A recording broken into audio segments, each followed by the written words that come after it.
मंत्रिमंडल बनने दीजिए, उसके बाद ही अपनी बात कहेंगे। और जिस बात को हम दिल से सोचते हैं, समाज के हित में सोचते हैं। क्या बिहार में शराबबंदी हटने जा रही है? नीतीश कुमार ने 2016 में शराबबंदी लागू किया था। उसके बाद से महिलाओं का एक बड़ा वोट बैंक नीतीश कुमार की तरफ रहा है। लेकिन अब बिहार सरकार में जीतन राम मांझी के भी विधायक में से मंत्री होंगे। चिराग पासवान के भी कोटे से 3 मंत्री बीजेपी और जदयू के रहेंगे ही। उपेंद्र कुशवाहा की पत्नी भी रहेंगी। ऐसे में जीतन राम मांझी ने बड़ा बयान दिया है। शराबबंदी हटाने को लेकर जीतन राम मांझी ने बड़ा बयान दिया। सबसे पहले सुनिए क्या कुछ केंद्रीय मंत्री जीतन राम मांझी कह रहे हैं। दिल में है सर, जिस तरह से जिसको कहवाइए दीजिएगा। हाँ, है कसक। और कसक इसलिए है कि हम प्रार्थना किया था एनडीए के नेताओं से कि 10 वर्ष हमारा हो गया और हम थोड़ा सा अपमानित कभी कभी होते हैं कि इलेक्शन कमीशन आती है तो हम लोगों से राय नहीं लेती, क्योंकि हम पार्टी हैं क्षेत्रीय। और फिर जब वोट होने की बात होती है, वोटर लिस्ट बढ़ता है तो हमको खरीदना पड़ता है।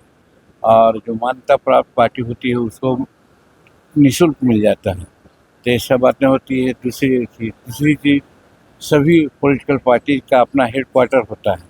हम चूँकि क्षेत्रीय पार्टी हैं इसलिए हमको हेडक्वार्टर यहाँ नहीं मिला, सरकार आवास नहीं मिला। अगर हम हो जाते तो हमको आवास मिलता। तो ये सब का कसक रह गया। हमने कहा था कि 2020 में हमारा 60% स्ट्राइक रेट था, यानी कि 7 में 4 लिया था। अगर 60% की बात सोचा जाता, इस बार मांग किया था कि हमको 15 दीजिए, हम 8 हो जाएंगे तो हमारी मान्यता प्राप्त हो जाएगी, लेकिन दिए लोग 6। तो वोटर का जो परसेंटेज है वो तो भाजपा के बाद है, लेकिन स्ट्राइक रेट तो 84 पर ही रह गया और हम मान्यता प्राप्त नहीं कर सके, इसलिए कसक तो है। सर, मुख्यमंत्री जी ने अभी इस्तीफा नहीं दिया, 3 बार इस्तीफा का तारीख बदल गया, 19 तारीख को इस्तीफा देंगे। सर, आज भी मुख्यमंत्री जी ने कैबिनेट भंग किया मगर इस्तीफा नहीं दिया। अब कैबिनेट में डिसीजन होने की बात है तो सीक्रेट है बात है। अब क्या है इसके बारे में जानकारी मुझे नहीं है। मैं आया हूँ यहाँ, हम कल इस बारे में बोल सकते हैं। कितने पदों का डिमांड हो सकता है मंत्री पद का? कोई पद का डिमांड नहीं। चलिए, आखिरी सवाल सर, मांझी जी आपने समाज के लिए एक बड़ी बात कही थी शराबबंदी कानून को लेकर, कई बार अपने बातों को कहा कि समीक्षा होनी चाहिए। फिर से मंत्रिमंडल में आप आ रहे हैं सर, सरकार में सहयोग में रहेंगे सर, क्या सर इस पर सर विचार? अब ये आगे की बात है, मंत्रिमंडल बनने दीजिए, उसके बाद ही अपनी बात कहेंगे। और जिस बात को हम दिल से सोचते हैं, समाज के हित में सोचते हैं, उस पर हम अडिग रहते हैं। लेकिन सभी बात सब समय नहीं कहा जा सकता है, समयानुकूल इस पर विचार किया जाए। समीक्षा होगी सर, ये तारीख को लेकर खास करके नीतीश कुमार समीक्षा हो जाएगा सर। कुमार जी लिबरल आदमी है, हर चीज को समझते हैं और समय के अनुसार अपनी बात को सुधारते हैं। तो 3 बार समीक्षा उन्होंने किया था तो और बहुत लिबरल भी हो गए हैं। अब थोड़ा सा हमारा जो मशीनरी है उसके चलते कुछ दिक्कत हो रही है, फिर मुख्यमंत्री होंगे तो उसको टाइट करके वो ठीक करेंगे।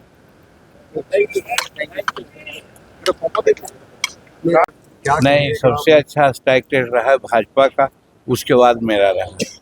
बात सही है, इसमें हम जनता को बहुत धन्यवाद देते हैं, लेकिन अब वो बात न कहेंगे। डिप्टी सीएम का सर क्या समाज जी? अब ये तो नेता सब बताएंगे, हम लोग इसमें कुछ नहीं कर सकते हैं। नीति निर्णायकों में हम नहीं हैं, इसलिए नीति निर्णायक जो हैं वो लोग बात करेंगे। सर, आप क्या इच्छा है? प्रदेश अध्यक्ष की हार हुई है सर।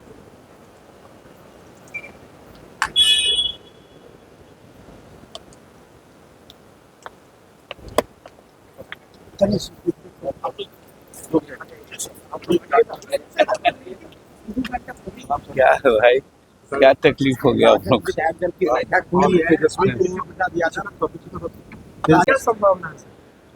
देखिए, अभी हार हुई है।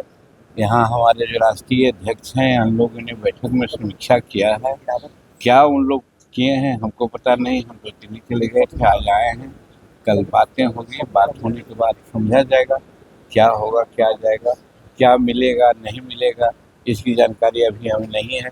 पहले नेता पद का चुनाव हो जाए, नीतीश कुमार मुख्यमंत्री का शपथ ले लें, उसके बाद कुछ बातें होगी। सर डिप्टी सीएम के सर क्या लगता है सर कि डिप्टी सीएम तो बनेंगे ही, निश्चित है कि 2 बनेंगे या 3 बनेंगे, कहा नहीं जा सकता, लेकिन 2 तो निश्चित बनेंगे। और सर क्या हम पार्टी से क्योंकि जो स्ट्राइक रेट रहा नहीं, हम पार्टी का कोई किसी प्रकार का डिमांड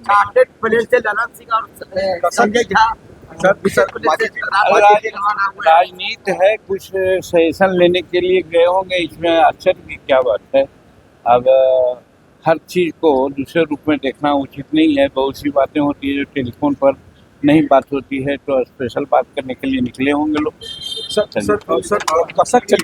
सुना आपने, उन्होंने साफ साफ कहा कि सरकार बनने के बाद मैं शराबबंदी कानून पर अपनी बातों को सामने रखूंगा। मेरे दिल में कसक है, मैं मान्यता पार्टी नहीं बन पाया, मुझे जितनी सीट चाहिए थी वो नहीं मिली। देखिए, जीतन राम मांझी को 6 सीटें मिली, 5 सीटें जीतन राम मांझी जीत के लाए। तो कहीं ना कहीं वो कह रहे हैं कि अगर ज्यादा सीटें मिलती तो ज्यादा विधायक होते, मेरी पार्टी को मान्यता मिलती। फिर से जीतन राम मांझी ने इस बात को लेकर सवाल उठाए हैं। बिहार में 3 डिप्टी सीएम बनने की संभावना है, 2 बनेंगे ही। डिप्टी सीएम कौन होगा? जीतन राम मांझी के बयान से भूचाल आ जाएगा। शराबबंदी से लेकर डिप्टी सीएम सब पर अपना बयान दिया। आपने सुना भी कि क्या कुछ जीतन राम मांझी ने कहा। शराबबंदी कानून को लेकर उन्होंने साफ साफ कहा कि समीक्षा की जाएगी। इसके साथ ही उनके और विधायक होते अगर उनको ज्यादा सीट मिलती, मन मुताबिक सीट नहीं मिली, इसीलिए उनके ज्यादा विधायक नहीं है। इसके साथ ही जीतन राम मांझी ने तेजस्वी यादव पर भी तंज कसा। आपने सुना, जीतन राम मांझी ने आरजेडी के विधायक दल के नेता तेजस्वी के चुने जाने पर कहा कि कौन सी बड़ी बात है, 5 से 10 विधायक रहते हैं, वो भी चुनते हैं। बहुत गंभीर अपराध हुआ है रोहिणी आचार्य के साथ, इसके बावजूद लालू जी तेजस्वी यादव का साथ दे रहे हैं। ये घटना के बाद इन लोगों को डूब मरना चाहिए, जीतन राम मांझी सलाह दे रहे हैं तेजस्वी यादव को और आरजेडी को। अब देखिए ऐसे में क्या कुछ कह रहे हैं जीतन राम मांझी, फिर से उनकी सभी बातों को सुनिए। दिल में है सर जिस तरह से कहवाइए दीजिएगा।